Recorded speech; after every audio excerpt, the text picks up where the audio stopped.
I think their responsibility as investors is to go find the people who know how to do this and fund them. Deploy capital to those who know how to bring the support, the services, the mental well-being support. Like figure out what your entrepreneurs are struggling with and find the people who are able to bring them that resource. Welcome back, everybody. Rich Brubaker, founder of Collective Responsibility, here today with another episode of the Mission Driven Podcast. Through this podcast, I'm speaking with kind of global mission-driven entrepreneurs, innovators, academics, the investors, the ecosystem of people who see a challenge outside coming to scaled speed, faster than the market can respond, and believe that they are the person or that they are the organization that can deliver change. For me, it's all about inspiring, equipping, with mindset and tool set, the next generation of aspiring entrepreneurs or aspiring innovators. I just want to kind of create hooks for anyone involved in this space to find their path and to get a little bit further along in the journey. In this episode, I'm extremely honored to be joined by Cheryl Jacobs, who's the founder and chief growth officer of Resonate. It's a collection of strategists, system thinkers, and sector specialists who work shoulder to shoulder with change makers, helping them build sustainable futures and meaningful outcomes from the inside out. For me, this is a really great time to be talking about this because the world is where it is. And what I've been really excited by through all these challenges is the fact that we have so many people coming into the space and really looking at innovation and entrepreneurship as their modality for change.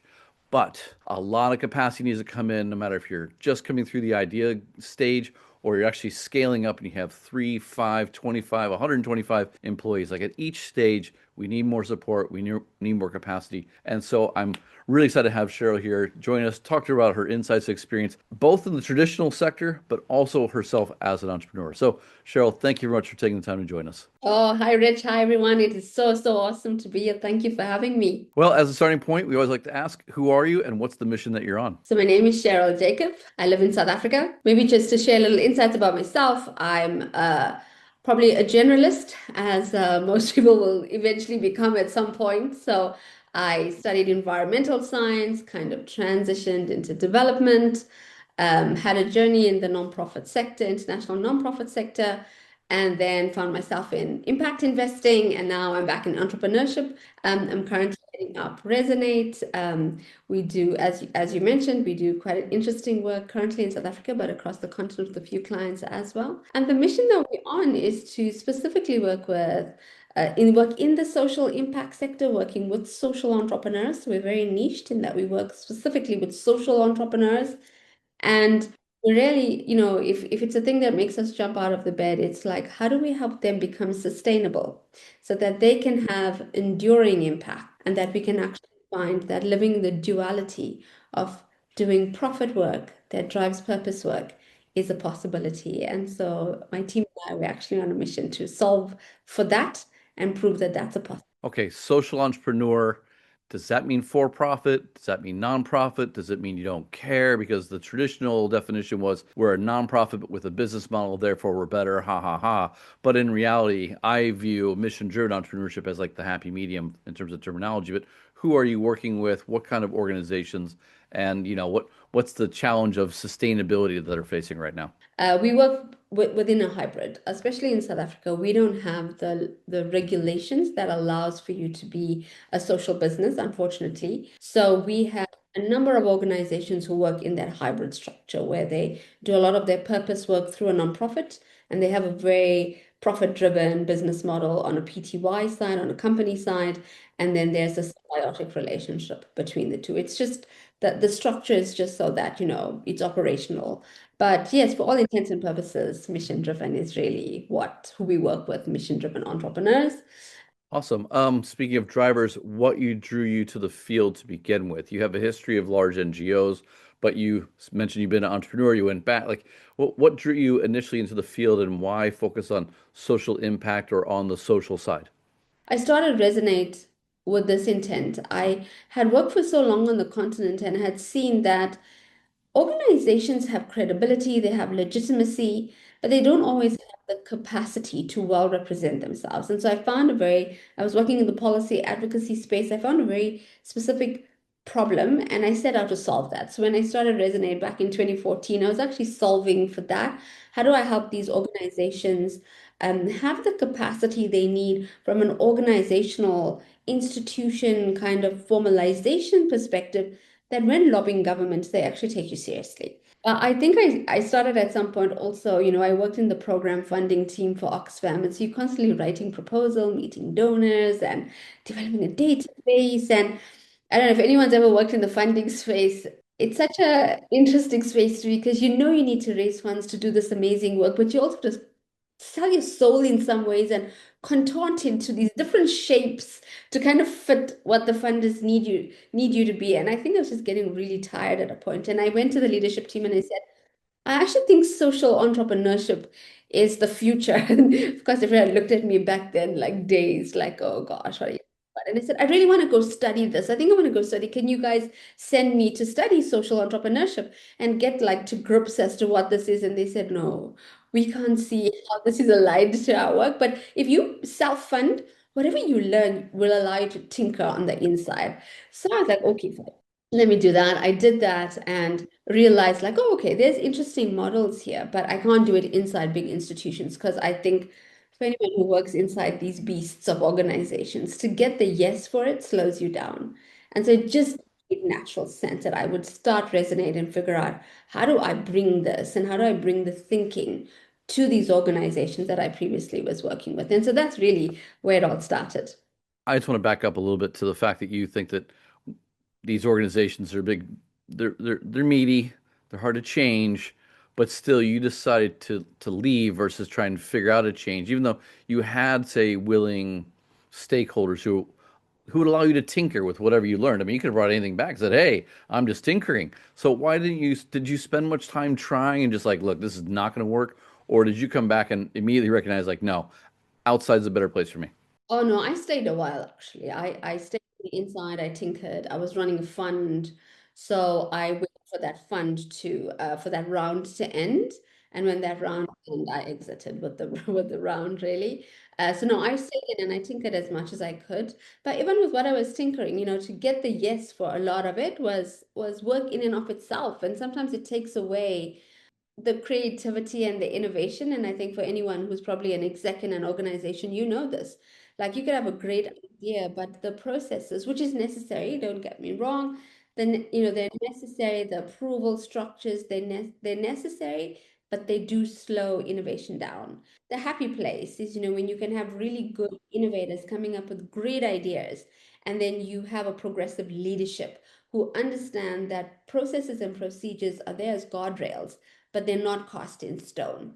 And if you're going to allow innovation and creativity to thrive, what are you willing to let go of to try and give your innovation teams the ability to run with their ideas? Because once you kill and siphon that off, you must know either you're losing that talent or you're causing them to just shut down and become very compliant. And that's not healthy. You don't need innovators who are compliant. Before I let you go on this point, though, how long did it take you to figure out that tinkering wasn't going to work, that you had to go outside? And were there any hesitations you had? I mean, hey, I'm working for Oxfam, big brand, legitimacy on my business card immediately. Now I got to go do my own thing, so you have to rebuild. Like, what were some of the considerations you had, and what eventually led to like, no, it's time to go? So I think I tried the best I could. And I think I also got to a point where I just wanted different for me. I was at a point where I just wanted to be entrepreneurial again. So like working inside a system can, be quite tiring sometimes. So I needed a bit of a breather from being tied to a desk and working, within an 8 to 5.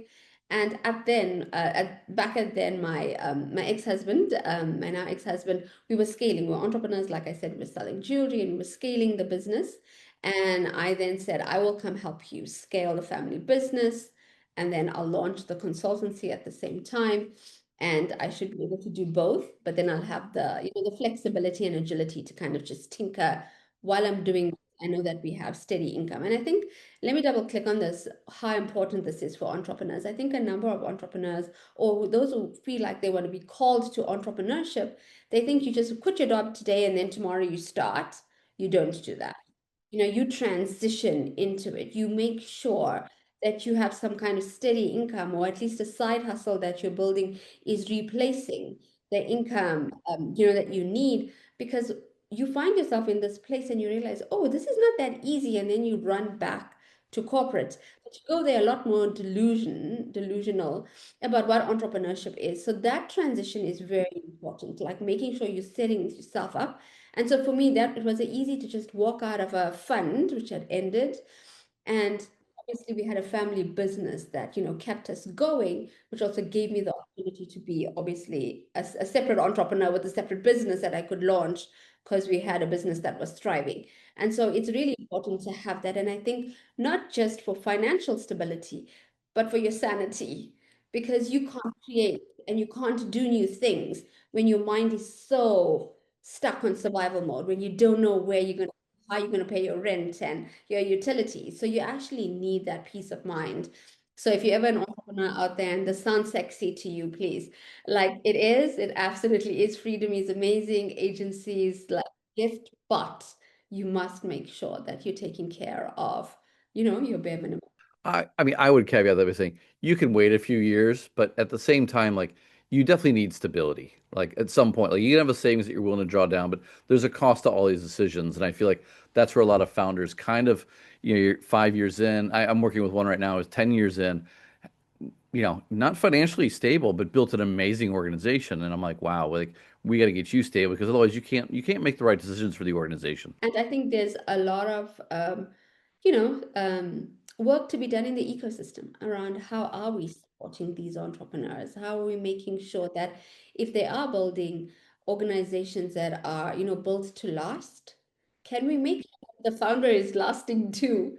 Or, and so there's buffers that we need in the ecosystem to carry them during that. I'm sure we're going to dive into that. And that's a great kind of entry point. Like, what is the current environment for the founders and the organizations that you're seeing? And are we in a positive upswing? Is it a challenging time? And how is that resonating within the founders that you're working with? Yeah, so it's, two parts in some ways. Um, I think we're not responding fast enough because I think there's just not enough jobs. So we find a lot more people transitioning into entrepreneurship or studying and then going straight into entrepreneurship with a startup. So I think there's an influx of entrepreneurs than we had before, but I don't think that I think the ecosystem is responding, but not probably not fast enough. I think, so for all of us who in some ways are ecosystem builders and conveners, I do think there's work for us to do. But at the same time, I speak to investors, which is, my world and my ex-colleagues in a way. I can see that they're starting to think more than just investment. And they're starting to say, how do we pool financing? How are we putting funds together? How are we structuring support mechanisms so that we are making sure that entrepreneurs have both the funding but the non-technical support as well. How do we make sure that there's, coaching and mentoring that's happening? How are we creating safe spaces for entrepreneurs to meet and hold space for each other? So I think there's a lot of things that are happening, which is exciting. And I think what's even more exciting for me is that we're finding that it's not necessarily the investors that are thinking about creating the spaces, but entrepreneurs themselves, and they're bringing products and products and services to the market that investors can invest in that then support the entrepreneurs. So there's a grouping of like conveners, if you want to call them, who's curating products and services to the benefit of entrepreneurs. And that in itself is startups. And then there's investors who are supporting that and therefore supporting a lot more entrepreneurs rather than individualized, kind of plans. Now, I was going to ask you, like, what you think the role of investors is in that. Like, is it their place really to help, the non-financial, non-technical, non-business model part of the business, or is it just there's a lack of others who can help, and so there's like a reliance on them to actually get it right? And the reason why I ask is most investors aren't entrepreneurs. They have no idea the mindset, they have no idea the lifestyle, they have no idea how to like even how to look at a business plan and go, oh, an entrepreneur could pull this off. They're really looking at just, the standard fundamentals in a way. And I feel like this is a gap, but I'm also wondering, like, is it a gap that we should be focused on? It is a gap, and yes, it is a gap we should be focused on.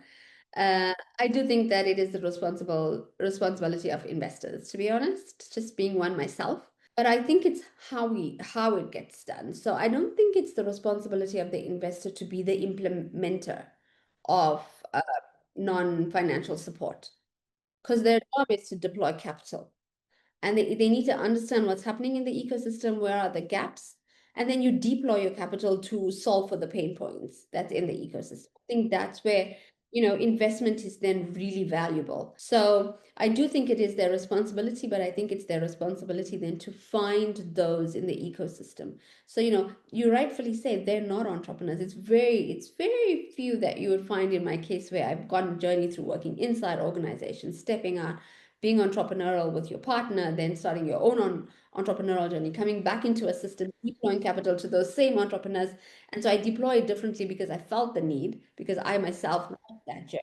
But there aren't many who follow that particular journey, right? To be able to deploy with such lived experiences. So I think their responsibility as investors then and funders is to go find the people who know how to do this and fund them.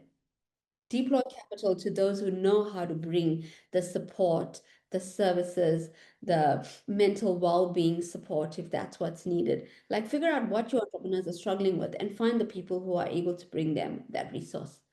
What are some of the big gaps that you actually see right now? Like, is it a lack of entrepreneurs knowing how to scale? Is it a lack of regulation? Is it a lack of go to market? Like, what are the big gaps that you think, a lot of the entrepreneurs are facing right now? It could be in teams or whatever it may be.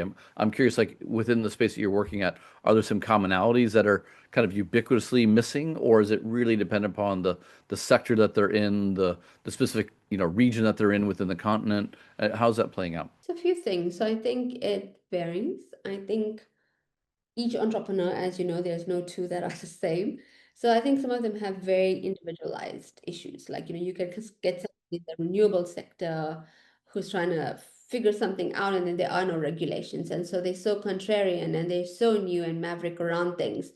And now developing your model or whatever service you're bringing is one thing, but then you also have to solve the regulatory issues in the country that you're trying to get this, or the standards that's required for it. Or like, we had an entrepreneur who came up with an interesting brick, but it needed to go through some testing and there's no like standards. And so now you're currently solving the problem for the regulation space as well as trying to solve for alternative building material, for example. So you find more of them who are innovating. So social innovators, that's one of their biggest hurdles, is that they can come up with really interesting innovations, but then the market's not ready for that innovation yet. So, and that there's not enough support for that, definitely. There's my particular space when it comes to social innovators, we're also finding there's not enough funding available for innovation. So how can do the testing, prototyping, building out before you can actually raise pre-seed capital? You actually need someone to just give you concessionary financing to see if what you're thinking and kind of tinkering with actually has legs. There's not enough financing for that. That's definitely a gap. Um, and then I think the other gaps lie in just when you in these hybrid models, which is where I work predominantly, you could be a nonprofit leader, but that doesn't necessarily mean that you can run a for-profit business. What we're finding is these founders are trying to do both, and we both know you can't do two things. Excellent. You have to decide which one are you going to put all your energies into. So the thing we're finding is that the recruitment of the right type of talent for running the for-profit side, yet it must still, drive the mission and be a mission aligned, is hard to find because not always they afford the right talent, and that's because there isn't enough financing to ensure that business is going to grow like any other startup should grow with the right type of financing to enable you then to have a really good hybrid model, which has a symbiotic relationship and obviously a dividend flow that over time gives you financial independence. So, and there's a few of them. There's many, but I think those are the ones. Let me just double click on those as the ones that are most important that I'm finding currently. Speaking to the hybrid model, is that something that's kind of relatively new and in response to, say, lack of funding for nonprofits or lack of impact investment from the other side? Like, is it, because I find in Asia, we have a lot more nonprofits looking to be for profit and to create that kind of that model where they'll pay some premiums back or they'll pay some dividends back to fuel the nonprofit mission, almost in response to USAID and others pulling out of the region. And I'm right, is that the same in your area? And if not, or if so, like what are some of the main catalysts for leading to that? Yes and no. So firstly, it's a trend. Yes, it's kind of newish. I think there's a lot of work that's being done recently, like Harvard researchers who are also like trying to like unpack this. So it's great that, globally we're starting to understand that there's needs for different types. It doesn't have to be the hybrid model, but different types of models in the nonprofit sector versus just the traditional way of how development and how purpose work got done. So that's one part. Um, in South, I'll give you, so from an Africa perspective, I think a lot more are leaning towards hybrids now, yes, because of the funding cuts, not just from the US, but from Europe as well. And so suddenly we all awaken to the idea like, oh, I have to think about what sustainability looks like. And, can I actually have a product and service that I can take to market? And how do I do that? And so those conversations are starting, and I think it's about time it started. I think around, let me see if I get the timing right, around maybe 2006, 7, 8, around there, we already got, we were deemed middle class. So like it would move from a lower income to middle income. And now someone even say, we're probably even higher than middle. So we're like middle upper. And because of it, a lot of funding at what point in time came to us because of the HIV and AIDS crisis. And, we had the highest stats in the world. And so like lots of donor funding came to us. Then we get classed into this middle upper income country. And then suddenly that donor funds gets moved to climate change and to whatever else is trending. And then we have all these organizations who are set up and now they need to think about where to from here. And I think what happened in South Africa is that at that point in time, a number of organizations started to think about sustainability, changing their model and pivoting. So we have a little bit more traction in South Africa, I think. When you think about the continent of Africa, we probably have the most traction. And that's a beautiful thing because I think a lot of them are cracking it, getting towards, what does sustainability look like or towards self-sustainability. And I think it's giving permission to the rest of the continent to say, if South Africa could do it when they were in a moment years ago, now that we are in this moment, there's the possibility that we could transition into more hybrid and more sustainable models going forward. When you're talking about hybrid models and moving into a hybrid model, is it more nonprofit moving into a hybrid model so they have the for-profit arm that supports them, or is it the for-profit moving to more of a nonprofit structure to equally support them? Yeah, this one is an interesting one, and I'm going to put full disclaimer that I have very strong opinions about it. So what we're finding is a lot of nonprofits who are then thinking about the PTY. So I do a lot of work in that space. Personally, this is my very personal opinion around this. I actually think that's the right modeling because you started with the purpose work. You're mission driven. And now you're at this point of asking the question of what does sustainability look like for me? And you understand that a PTY. So a lot of nonprofits have products and services embedded in that organization, IP that they've been building that they don't even know that that could be monetized. And so we come in, our team comes in, and we can sit with you and we can help you with that commercial model to say, look, you have all of this IP, you have content, you have training manuals, you have databases, repositories, like you have a number of things that the market could need and use if you packaged it differently and then, put it out as a product or a service. So I have preference for that because then what happens is that you stay true to the mission and the vision. You just understand that your PTY is set up to help you keep this work going. So we find that happening and a lot more. And obviously now in this, the cut in funding, we're finding a lot more profits are now wanting to. Now, when you come in, I was gonna ask, like, when you come in, are you adding, like I call it, you're layering the cake? So you're adding another component and another peg to the stool, or are you saying, like, look, your model's dead. It's time to totally shift. Like, what group are you seeing more of, and what's a more natural way of approaching this? Because I can feel like sometimes, like, look, this is just a bad model. It's time to move on. But others, like, this is an okay model. It's not going to grow much. What we're going to do is help you develop this other way so you can just continue to expand. But maybe it's not a full pivot.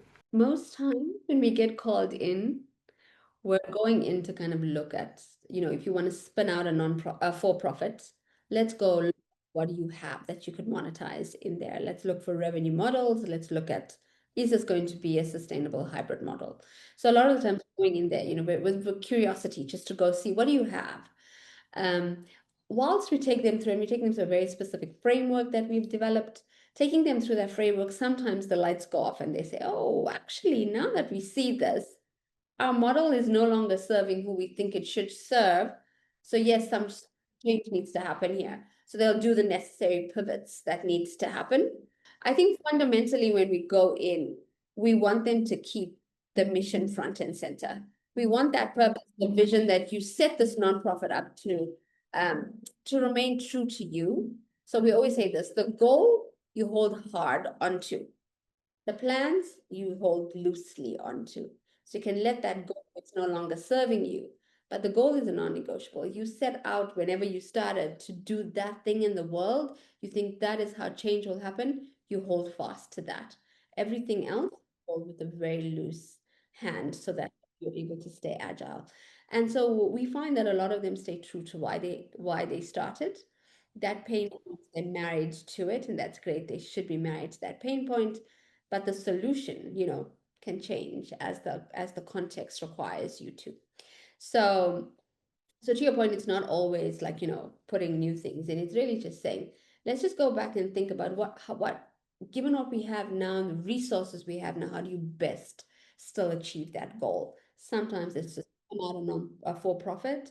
Sometimes it's to relook at the model you're using, the beneficiaries or the program participants that you're supporting. Do you change the segment? Um, or do you change methodologies, because there's just new things in the market and AI is replacing a lot of stuff. How do you bring those things closer? When you're talking to these founders, they tend to look at everything as their baby and it's, to be protected. How hard is it to engage them? What are some things that you've learned about how to get this more palatable to a founder? It's like, look, you need to do this. Stop being an artist, give up a little bit, be a designer, get paid, keep thriving, and you'll grow in a different way over time. Yeah, so this one is for all of us who's ever created something new. You know how hard it is for to get input and to get feedback. So I think our starting point is to always have this conversation, and we have a consultant on our team who does amazing work around navigating change. So she comes in, she does navigating change first, and we do the mindset work. And just doing that mindset work repositions how people show up for the follow-up work because they already understand there's things that I'm doing well, there's things I'm not doing so well, there's things I should continue, and there's some things I must let go of. So in coming with that mindset, they already know that they must just let some things go. But we do this in a very interesting way, like her methodology is very inclusive and caring and holding space. And so we come in with value and then making sure that your why is solid, but then the how and the what is, what you tinker with. And so when we get you to the drawing board, which is what we call it, we do navigating change and we take you to the drawing board. When we take you to the drawing board and we're starting to pull things apart or like take all your toys out of the cot, you have so much more openness for us to like unpackage things and help you repackage it. And so we find that that's what's helping us is that people are starting to see, I mean, just being entrepreneurs ourselves, we understand it. And I think we build with that because I know how precious I am, ideas that I come up with and years that I put in building in something. So we actually tread very carefully and very intentionally because we understand that you inviting us into your system, we're very grateful that you trusted us enough to let us in. But when we're just not gonna like, oh my God, what is going on here? We kind of like think, so let's talk about this. Let's think about this. Let's be aligned on why we're doing this so that when we ask the hard questions and the courageous questions, you're open enough and your guards are down for us to be able to. So it's a very different methodology, maybe just to throw a side thing in there is that just almost every consultant that comes to Resonate and works within the collective has some coaching background. So you'll be accredited International Coaching Federation. So we use coaching methodology. So we're always making sure that we're coming in as a coach in some ways, and we're asking questions. We're not telling you what to do, but we are taking processes that's helping you find the right answers to the questions you have. Now, when you're engaging with these entrepreneurs, I had a project recently where entrepreneurs did exactly. They open the doors, come on in, help me do this. I'm tired, I'm ready. And then it was just antigens came in and like the immune system kicked into any idea I had. I was like, no. So, like we made some progress. It took a little tooth pulling, but it wasn't as much progress as it could have made or I thought should happen. So I'm curious, when you're starting your conversations, you're talking with them, you're getting a sense for if they're ready, what kind of commitment will they make, how open are they? What are some signs that you see that someone is really ready for that? And on the opposite side, what are some signs that they're not? And how how many of those can you push back on? Or do you just feel like, look, you're just not ready yet? Yeah, so this is such a great question, right? So most times, obviously, they come invite you in, right? Because they're looking for your services. So they'll call you in, which is awesome. But what we generally do is they'll come and tell us, oh, we're interested in the service. Will you be able to do this? We'll say, sure. Can we talk to the team, the decision-making team first, and just build rapport with them? So that's what we generally do. So the consultants will work on a piece of work. We'll meet with that team and we'll really get a sense. And so usually there's someone driving it. It could be the HR person or it could be the CEO. So what we do is we'll come into the room, we'll have a chat with everyone. And being coaches, we kind of also, being some of us in the team being development practitioners and others organizational practitioners, we certain tells that you can tell. So we can see a person who is the actual leader. So there's the appointed leader and then there's the chosen leader. We look to see who's the chosen leader because everybody's looking to that person when a question is asked. So we kind of map certain things out and then we have a debrief with the person who called us in and we'll say, listen, we think this is great, but this is the actual decision maker. Do we have their buy-in? If not, how do we get their buy-in? Because once they buy into it, they'll bring the entire team or the entire organization with them. So having that person buy into the process is so important. So we find get less pushback because we've in some ways we've sold the idea or they bought into the idea or we co-created that idea together with them. So I think for us that is one way in which that's really important for us to like have that pre-conversation and suss out what's happening before we then set the agenda. And then when we set the agenda for what's coming afterwards, we do that collectively with that team. We never go to the drawing board as consultants and say, oh, we think they need this, they need that, and then let's just go in and do that. We always are just creating with them so that they feel that this is a partnership, that they co-create. And so the whole time we have buy-in. So, I mean, so that's the one way we do it.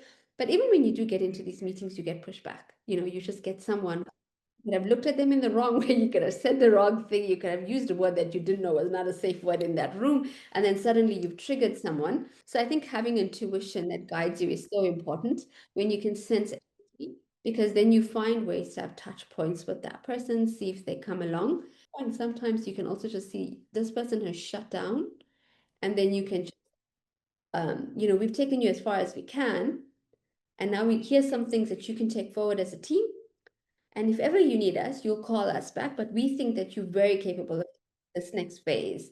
Now, are there certain moments or phases that you find are easier to start with? Like they've been going through the valley of death for 5 years, and the founder is just exhausted, and so that exhaustion is like just led to just like a tapping out. Like, fine, I get it, God, it's time for me to make a change. Are there moments that you find like, no, they're actually really ready and it's kind of ubiquitous? Like they've just been going through it for so long, they're going to give up if they don't figure this out. Is that the best time to inject yourself? Or is it like when things are going really well and the team is humming along and they realize like, hey, we've seen other people burn up. We don't want to, so we're bringing you in that way. So the latter hardly ever happens, right? Because as human beings, when we're on the up, we think the up will last forever. And so we don't really need anything because we're on our way. So it hardly ever happens when they're on the up. I think a lot of them come when they're in that lull. The valley of death is hard called the valley of death for the very reason that it feels like death. And you feel like, oh, I'm not going to last very, very long. So a lot of them come just before so they can preempt that they get into the valley of death. And so then they'll call us in to say like, oh, we can't get there, help us. And then for those who are in it, so here's the interesting thing for me. For those who are approaching it, they're driven by fear. You don't create from a place of fear. Nobody can, flight or fight. And so when working with those teams where we can see that they're heading towards the valley of death, we kind of cushion them. Our team really comes in to cushion them and to help them say, you're doing great work here. You can do even better. And that's what we're fighting for. It's not that we're looking there and saying, oh gosh, the valley is on us. We're here saying, how do we get better? Now, do they just need to know like everyone goes through this, you'll be okay? Or is do they need more than that? Because I feel like you're not going to get to where you want to go without going through some pain along the way. And that will help you to focus. It'll help you to really decide what your priorities are. It will help you to make sure you have the right team and the right support and the right resources as you're going through. Like, because there's a lot of waste that goes into the valley of death that you will get rid of. I guess when you're approaching them and you're kind of walking them through this, is it easier to help an older entrepreneur versus a younger entrepreneur or vice versa? Yeah, I think it's easier to do it with older entrepreneurs, so someone who's kind of walked a longer journey, because I also think, with age comes wisdom. So, we it's easier because li life has dealt them a few hands, whether it's personally and in other areas of their life. And so we use that as life lessons for them to say, like, oh, okay, if I got through that, I'll get through this. So it's a little bit it's easier is what it is. Younger people, as us being younger people at some point too, we're just so sure of ourselves. We need things to work out in the way in which we're seeing it in our minds. And so they hold on a little bit tighter. And I think going into that, you must just be aware of that. Like, this is a younger person who lives, in a place where unicorns exist. And it's a good thing, it's okay to live with that much optimism. But I'll share this with you. It might not make sense right now, but you will get dealt a hand that's going to humble you, that's going to, introduce you to yourself and be ready for it. And if you're not ready for it right now, you'll know when to come find us. But yeah, that breaking is what I call, it's the breaking of who you are and the rebuilding of you are is so important. Every entrepreneur goes through it at some point, whether it's, decline on investment pitches, whether it is someone who has more money than you that found your idea and found it interesting and ran faster than you, and suddenly you're like, "Oh, what? I just shared my idea and now like someone else took it and ran." There's like, we're not short of like things that like can really break a person down, but then allows you to like sit quietly, hold the mirror up to yourself and ask yourself the questions. And I think in the entrepreneurship space, we probably don't talk about this enough, about the work on the jockey beyond just the horse. Like, who are you becoming a better jockey? What does it mean to be a better jockey? You have to be the right jockey you can ride this horse, because this horse will be the best horse. But if you're not the most seasoned, professional, sober-minded jockey, that horse is going to go as fast and as far as you are going. Now, if you were to think about the entrepreneurs that you've worked with, that you have been yourself, that you've been surrounded by, what are some of the fundamental building blocks for success that you have found kind of, I won't say ubiquitously true, but more often true than not?